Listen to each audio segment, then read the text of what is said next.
The following presentation is a Barrett Sports Media production.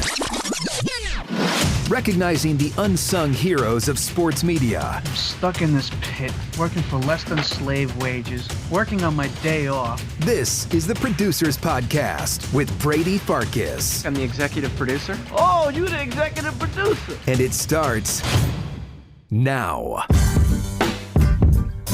What's up, everybody? Another edition of the Barrett Sports Media Producers Podcast. Today, we're checking in with Tim Cates of AM 570 in Los Angeles. He also works at a lot of other places other than AM 570. We talk about his responsibilities there working on Dodger baseball, but also with the Petros and Money show. And we get his impressions of the upcoming Barrett Sports Media Summit, which is taking place in his backyard. Enjoy Tim Cates of AM 570 and more. Tim, man, as many people in media have, you are wearing a lot of hats also at AM 570 and beyond. So give me the laundry list of responsibilities that you have. First and foremost, at AM 570, I'm the executive producer of the Petros and Money show and oversee that show on a daily basis, an afternoon drive here in Los Angeles.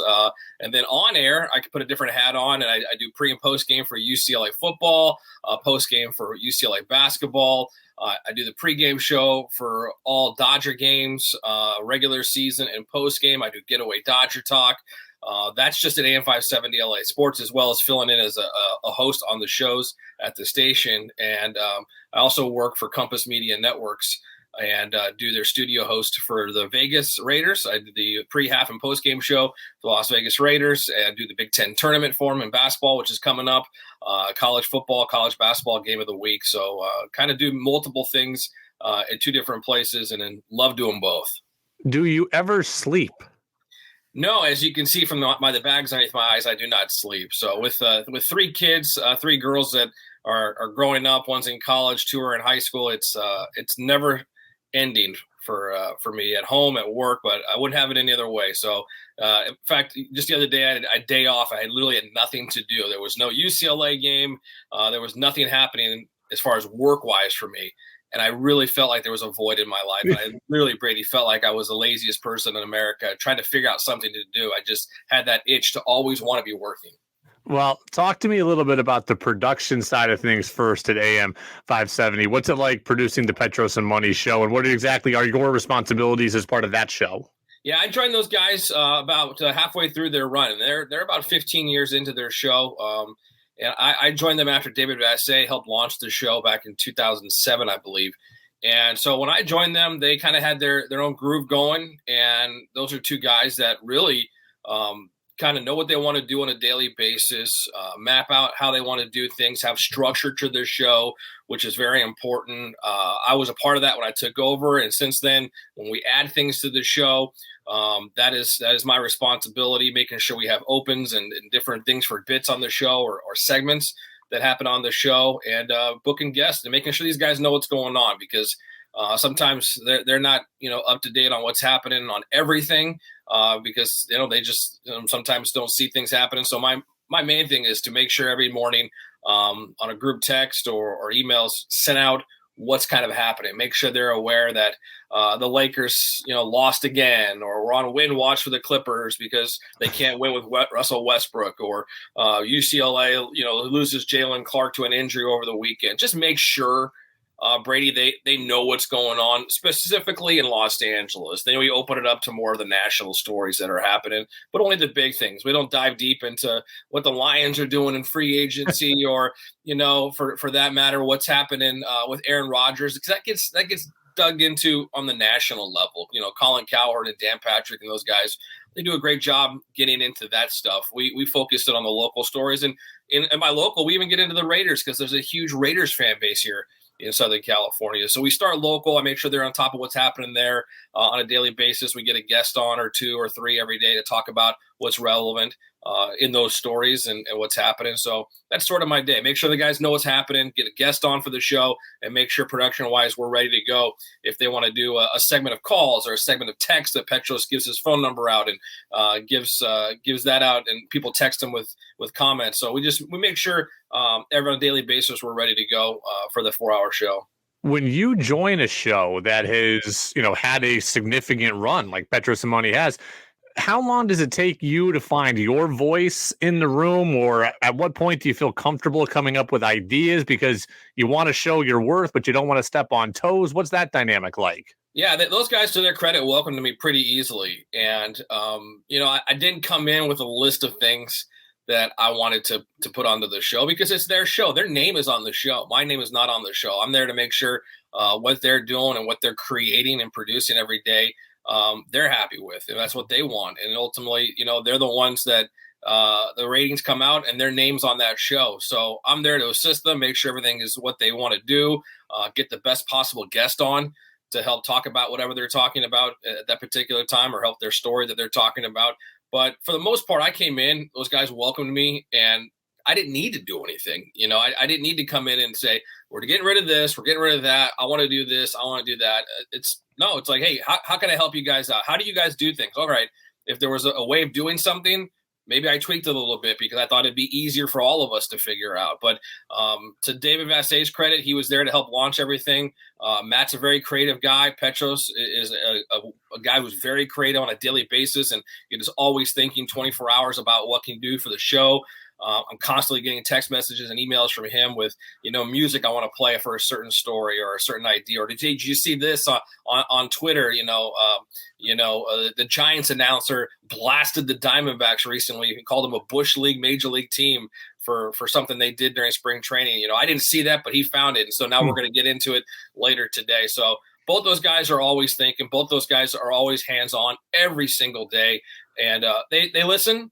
They're receptive, but to their credit, I didn't have to come in with a laundry list of ideas. We weren't starting from ground zero, and certainly I was just coming in midstream just to make sure the bike was still going, keep pedaling. I've done nearly 30 of these, and one of the consistent themes that has come up has been kind of the balance between producers who want to be on air but also don't want to be the show. You have a pretty significant on-air background and a pretty significant on-air skill set. When you're on Petros and Money, is it a battle to know when to join, or are you able to say, I got so many other on-air responsibilities, I'm okay not being on air here? That's a great question because I could chime in all the time, and I listen to shows constantly, whether it's here in LA or nationally, podcasts. I'm always trying to listen and see what other shows are sounding like, new shows, old shows. Are they sounding the same? And by doing that, Brady, I listen to other shows, and I hear sometimes if it's a one-man show, a producer chimes in way too much. Or if it's just a two-man show, they rely on the producer too much. So obviously if they're not prepared, the producer did all the work and he's leading the show. And what are these guys even here for if he's doing all the work on air and off the air? That's not the case. I think knowing that, I listen to Petros and Money, who are really good at talking and very smart and very educated as far as what they're talking about. I don't have to worry about them not knowing a topic or not knowing what they're talking about. And I only chime in if I feel like it add to the conversation, or if they call on me, they'll chime in and say, "Hey, Kate, so what was that again? What was this?" And they'll bounce it off me to get that idea because they don't remember or whatever. But with that being said, I also don't chime in when I don't need to. If they're talking about something and I have an opinion on Derek Carr because I do the Raiders pre, half, and post, I'm not going to just chime in for the sake of chiming in to give my own personal opinion. If they're talking about something and maybe Matt got something wrong or Petros, didn't correct him, or Petros got something wrong factually, or they were talking about Derek, and I was like, you know what, I could actually add to this conversation. I can actually keep it going because I know a little bit more about that topic. I can kind of get some insight. Then I chime in with the guys, and it's like, well, guys, when back in week 4, this actually happened, and I actually on my pregame I talked to so and so. And that will get them going. And usually it'll springboard the conversation even more. So I don't just chime in for the sake of chiming in because I want to be the third host. I only chime in when called upon, and really just to make sure these guys are furthering the conversation. If they get off on a tangent, I like to sometimes bring it back a little bit just to make sure we get back on course. But, I know the right time, Brady, to fit in. I know that window of, okay, this is where I can chime in. This is where I need to step back, even though I'm chomping at the bit as a guy who was on air. I want to be part of the conversation.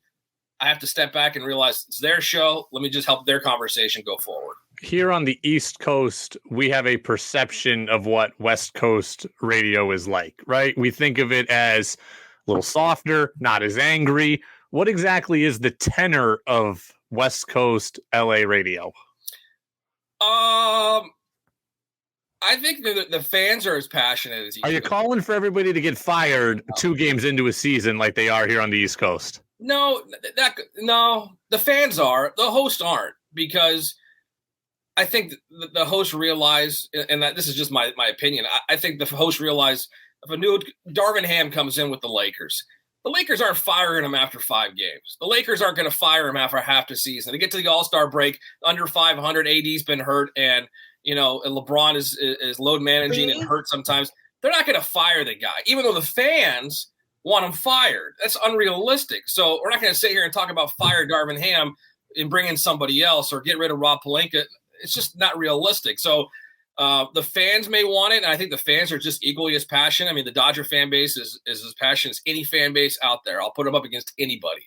But they're also realistic at times. I don't think they're as crazy as East Coast fans. The host, though, I think the hosts realize, like a situation with Darvin Ham, they're not going to fire a guy that early.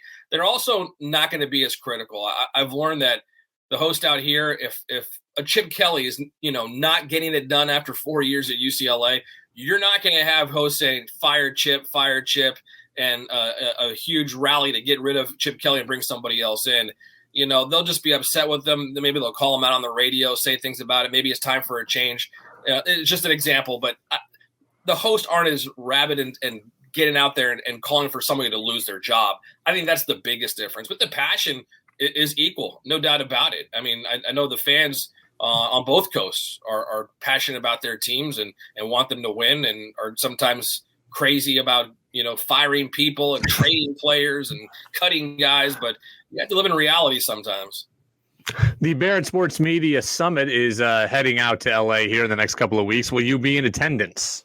I think I might show up because I heard Petros and Money are both involved. And, of course, our boss, the great Don Martin, is involved. So if he's going to be there, certainly going to be there as well. But I saw the post on social media, and I saw their pictures, and that was the first time I heard about it. They both didn't tell me they were being a part of it. So looking forward to it. I hear great things about it, and it continues to grow year in, year out. And Don Martin raves about it. So, yeah, I think I'll definitely be out there. I went to the one in New York a couple of years ago, learned a lot, shook a lot of hands, met a lot of people in high places. So certainly valuable, and your guys are going to be a part of it, and hopefully you will as well. Tim Cates over at AM 570 in Los Angeles and several other places on your radio dial. So, Tim, man, we appreciate it. Enjoy the summit if you do get out there, and we'll catch up down the road. Thanks, Brady. Good to see you and good to talk to you. I don't know how Tim Cates ever finds time to sleep. That's a lot of responsibilities that he's got going on. And I love it. A good balance there between producing and on air. Good ways to find contributions to the Petros and Money show. Good stuff there for young and new producers to take in about how you can add to a show when it's appropriate to talk. And he's going to go see Petros and Money, I think, over at the BSM Summit. Just some of the several great guests that will be making the trek out to Los Angeles in just a couple of weeks. So thanks for listening to Tim Cates, and we'll see you next week on the Barrett Sports Media Producers Podcast. You don't want to believe it, but maybe the show is over. Thank you for listening to the Producers Podcast. To enjoy past and future episodes, check out iTunes, Spotify, Amazon, the iHeart app, and BarrettSportsMedia.com.